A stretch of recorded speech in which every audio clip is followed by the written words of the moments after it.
Olá, bom dia mais uma vez a você que está nos acompanhando. Esse é o Morning Call, Mercado em 15 minutos. Pedimos desculpas aí, uma pequena falha técnica, mas eu, Michele Trombelli e Martim Iglesias estamos aqui a postos para te informar, para te acompanhar nesse comecinho de semana. Bom dia mais uma vez para você, Martim. Muito bom dia, Michele, muito bom dia também a todos aqueles que nos assistem. Bom, a gente falava agora há pouco que começou a temporada 2023, né? Dos feriados sim, feriados não. Na semana passada foi feriado sim, espero que todos tenham tido uma ótima Páscoa. Foi feriado não só aqui no Brasil, como em outras partes do mundo. E aí, sem grandes novidades no noticiário econômico, a Bolsa de Valores de São Paulo andou meio que de lado na quinta, acabou encerrando no acumulado da semana em baixa de 1% aos 100.821 pontos. E aí, tanto aqui quanto fora, foi uma semana relativamente esvaziada e com menos volatilidade, Martim. É uma semana com menos volatilidade, menos liquidez, mais curta. Acho que a grande notícia certamente foi a divulgação aí do arcabouço fiscal, mais até do que a divulgação, todas as articulações, né, para encaminhar ao Congresso. A notícia mais importante da semana pegou os mercados fechados, tanto aqui como nos Estados Unidos e em outros lugares, que era basicamente o payroll, né, o dado sobre o mercado de trabalho. Mas tivemos algumas outras coisas aí também. Tivemos dados da balança comercial vindo bem, 11 bilhões aí de superávit, um número forte, acho que achamos que está bem dentro das nossas projeções e achamos que deve continuar nesse ritmo. Tudo somado, tudo subtraído, a Bolsa continua no ano no negativo, uma queda de 8,12%, Michele. Pois é isso, né? Esse dado aí do payroll que era tão esperado, mas que acabou não pegando as bolsas abertas, né? Porque saiu na sexta-feira.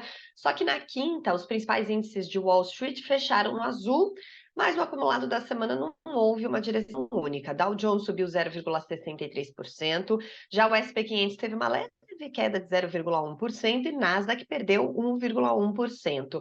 A grande expectativa, então, era essa do payroll, só que na quinta, Martinha, a impressão que a gente teve, né, que alguns dados do seguro-desemprego adiantaram um pouco aquele tom do que viria aí sobre o mercado de trabalho americano, não? Exatamente. Os dados de pedidos de auxílio-desemprego vieram mais fortes do que o esperado. Vieram 228 mil contra 200 esperado, que sinaliza 200 mil, né, esperados, que sinalizam, de fato, o mercado de trabalho talvez dando sinais aí de desaceleração, de desaquecimento, que significaria ou traria a possibilidade de elevações mais leves nas taxas de juros, uma elevação de 0,25 ponto percentual. Depois, na sexta, saiu o dado do payroll, conforme era esperado, confirmou as visões aí de uma possibilidade de corte de 0,25 ponto percentual, taxa de desemprego em 3,5%, 236 mil vagas de emprego criado fora do setor agrícola. Isso confirmou basicamente o mercado de trabalho um pouco mais fraco, com sinais de desaceleração. Tirando isso, surpresa aí positiva foram os resultados da Alphabet na quinta-feira, Alphabet que controla o Google, né? Que na quinta-feira saíram, demonstrou bastantes avanços aí na lógica de inteligência artificial, acabou subindo mais de 3%, 3,78%, na verdade.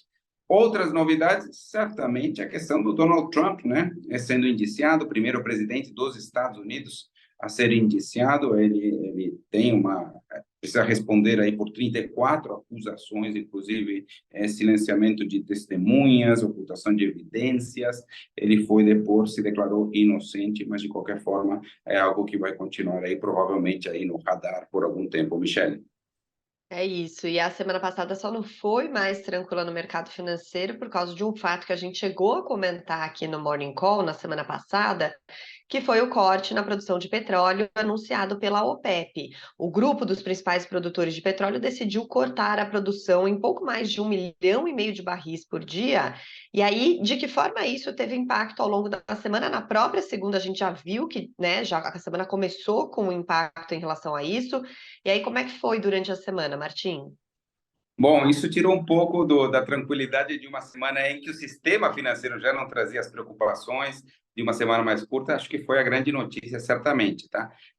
Os contratos futuros subiram, por exemplo, 7%, tá? Se a gente pegar o preço do petróleo, tipo Brent, 2 semanas atrás ele estava na casa de 75, agora está na casa de 85, ou seja, estamos falando de uma elevação importante, que ela traz novas pressões inflacionárias para o mundo, portanto, preocupa certamente, pode trazer preocupações em relação à trajetória de juros, certamente, né? Principal responsável pelo corte é a Arábia Saudita, né, que controla aí mais de um terço aí desse corte. Isso aqui pode ter impacto na Petrobras, tá? Precisa ver como é que fica a questão da política de juros, né? Porque pode provocar uma elevação do preço do petróleo. Vamos ver como é que fica, tá? Que o preço do petróleo ficou mais caro no mercado internacional, não temos dúvida. Vamos ver como é que fica o preço aqui interno. Mas pressões inflacionárias podem aparecer tanto aqui como no exterior, tá? E aí, nesse sentido, as preocupações voltam. Nossa projeção é de que o petróleo fique mais ou menos perto do nível atual, tá? Então, do nível que, após a elevação, tá? Então, a gente espera uma estabilidade perto aí, pouco acima aí da casa dos $80 o barril. Para fechar esse ano, certo? Tá esse 2023. ano correto, Michele, obrigado. É isso mesmo. Tá. Bom, em relação ao câmbio, o dólar fechou a quinta-feira em alta de 0,16%, cotado a R$ 5,05. Mas na semana, a moeda americana se desvalorizou por aqui, caiu 0,21%. E aí, uma semana também relativamente morna na questão Perdão, na questão cambial, não, Martim? É isso mesmo, não, bem mais tranquila, né? O mercado acabou fechando aí na casa aí dos 5,05, como você comentou, né? Nessa casa. Liquidez um tanto mais reduzida, mas acho que o desempenho foi melhor do que outras moedas emergentes, particularmente que o peso chileno, que o rand sul-africano. Então, nós tivemos um movimento positivo. Acho que a questão é que a gente começa a ver algumas convergências, tá? Particularmente entre o Banco Central, a equipe econômica. O arcabouço fiscal é uma sinalização bastante positiva nesse sentido, tá? Então, acho que trouxe algo de tranquilidade ao mercado. Obviamente, precisamos da aprovação, precisamos da implementação do arcabouço, mas de alguma forma isso trouxe uma certa confiança, tá? Então, acho que a semana foi sim boa, foi tranquila também para o câmbio, Michele. É isso. Bom, e aí acho que vale a gente destacar aqui também alguns números de depósitos e retiradas desse primeiro trimestre de 2023, e tanto a poupança quanto os fundos de investimento tiveram muito mais retiradas do que aportes, Martim. Pois é, não sei, isso pode ser sinal também do desaquecimento econômico, pessoas começando a usar reservas, tá? Precisamos ficar atentos a isso. Mas, de fato, os resgates da poupança não são tanto novidade, a intensidade é a novidade, sim, mas, de alguma forma, né, são os números mais fortes desde 1995, tá? Mas nós temos aí, no ano, retiradas de 51,2 bilhões de reais da poupança, desacelerou um tanto, o último mês aí foi de 6 bi, mas de qualquer forma algum número importante. Novidade é o resgate de fundos, tá? E aí pegam basicamente as principais classes, multimercados, renda fixa e ações, né, com resgates aí somados de 82,1 bilhões, né? Aqui, e os fundos, obviamente, têm uma questão de rentabilidade, a poupança tem uma questão de rentabilidade, certamente, né? A poupança está rendendo 7,7% no acumulado de 12 meses, a inflação está na casa de 5,6%, mas, de fato, a taxa de juros está mais alta do que isso, né? Então, a poupança, ter os resgates me parece mais normal, mas a parte de fundos de investimento é alguma coisa que também precisa ser monitorada, tá? Pode ser algum indício aí de uso de reservas por parte de pessoas físicas, tá? É importante ter isso em mente, Michele. E vamos dar aquela olhada no mercado internacional, como é que estão se comportando os principais mercados nesse comecinho de semana? Mercados tranquilos, alguns mercados fechados ainda, tá? Então, na Europa, por exemplo, não temos negociação, mercados fechados pela extensão aí do feriado de Páscoa. A China reabriu, sim, né? A China é 0,37% de queda. Tem algumas preocupações geopolíticas aparecendo aí, particularmente em relação a Taiwan, então queda de 0,37%. Hong Kong, que tem influência britânica, não abre hoje também, e Tóquio, 0,42% de alta.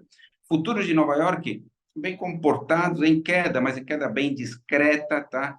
0,05% caindo o Dow Jones Futuro e o S&P Futuro caindo também 0,23%. Então, mercados preponderantemente em queda, mas em quedas discretas, em quedas tranquilas, Michele. E na nossa agenda da semana, o que que a gente destaca? Vamos falar um pouquinho do Focus. Acabou de sair o Focus. Peguei aqui alguns dados aqui da pesquisa Focus. Tivemos elevações nas projeções de IPCA, tanto para 23 quanto para 24, elevações bem discretas, tá? 5,96 para 5,98 em 2023. Tivemos elevação do PIB também bem discreta, de 0,90 para 0,91% agora em 23, mas queda em 24, tá? De 1,48 para 1,44. Dólar se mantém basicamente estável, aí 5,25 nesse ano, Selic sem mudança nenhuma, 12,75 em 23, fechando 23 e 10%, fechando em 24.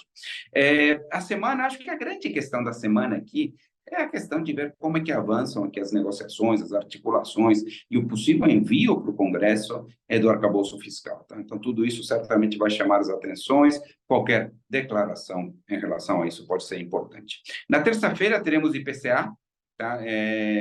Teremos produção industrial também na zona do euro, isso amanhã.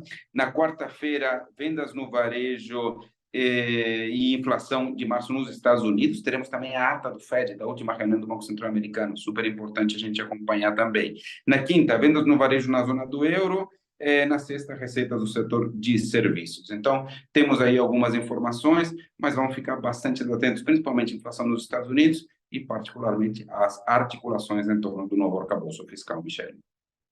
Bom, e o pessoal que nos acompanha aqui semanalmente sabe que, quando possível, a gente tenta trazer um momento aula. E hoje é um deles, viu? A gente vai abordar dois conceitos que eu acho que a gente até já comentou por aqui em edições passadas, Martim, mas que tem voltado muito à tona com as discussões sobre inflação, desemprego.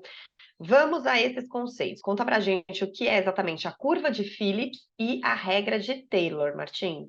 A curva de Phillips foi um estudo, uma teoria desenvolvida por Alban Phillips em 1958, que mostra uma relação entre a inflação e o desemprego, muito mais causal do desemprego para a inflação. Então, emprego alto, ou seja, mercado de trabalho aquecido, que significa desemprego baixo, né, emprego alto, desemprego baixo, pode gerar pressões inflacionárias por aumento de demanda e por pressões salariais. Então, mercado de trabalho aquecido poderia gerar inflação, né? O contrário também pode acontecer se o mercado de trabalho está desaquecido, portanto, o desemprego está elevado, podemos ter algumas pressões para desinflação ou até para deflação. Então, são pontos importantes, muito utilizados, uma relação muito utilizada certamente pelos bancos centrais. Dela acaba derivando, ou acaba sendo construído todo um novo modelo por John Taylor, que cria a regra de Taylor em 1993, que ela serve basicamente como uma das bases para o estabelecimento das políticas de metas de inflação em diversos países do mundo, bem a partir do meado da década de 90. E ela basicamente ela mede tanto o mercado de trabalho como o PIB em termos de desvios daquilo que seria normal, do PIB potencial, da taxa de emprego de equilíbrio, né? E se o desemprego estiver mais alto, né? Ou seja, tivemos com menos atividade, né? O PIB estiver mais baixo, o Banco Central teria espaços para cortar juros. Se acontecer o contrário, o desemprego estiver muito baixo, o mercado aquecido e o PIB crescendo muito, a função de reação do Banco Central seria de elevar juros, né? Então, basicamente, a diferença de um para o outro é que a regra de Taylor é muito mais uma medida de como o Banco Central deveria reagir ao mercado de trabalho e ao crescimento, né? Então, basicamente, acho que é um pouco por aí. São duas lógicas muito utilizadas pelos bancos centrais, né, certamente para definir aí a sua política de juros, sua política monetária, Michele. E são conceitos que a gente indiretamente acaba falando aqui toda semana, né? E não é aquela coisa que a gente fala assim, nossa, parece um contrassenso. O índice de emprego sobe, o mercado cai, porque as bolsas caem, porque nesse momento o foco é combater a inflação. Então tem tudo a ver com isso, né, Martim? Exatamente. Nesse momento, os bancos centrais do mundo estão mais focados no combate à inflação. Acho que num segundo momento, certamente, será a retomada do crescimento. E assim vamos em busca do equilíbrio, que é acho que o sonho, né, de todos os países, todos os governantes, Crescimento, todas as crescimento, sociedades. crescimento de longo prazo com inflação equilibrada. É isso mesmo que acho que todos queremos, Michele. É isso, Martim Iglesias, toda semana aqui com a gente. Obrigada por hoje, Martim. Imagina, muito obrigado a você, muito obrigado a todos também que nos assistem. Obrigada a você também, que chegou até aqui com a gente. Semana que vem tem mais, a partir das 9h15 da manhã, Morning Call. Até lá.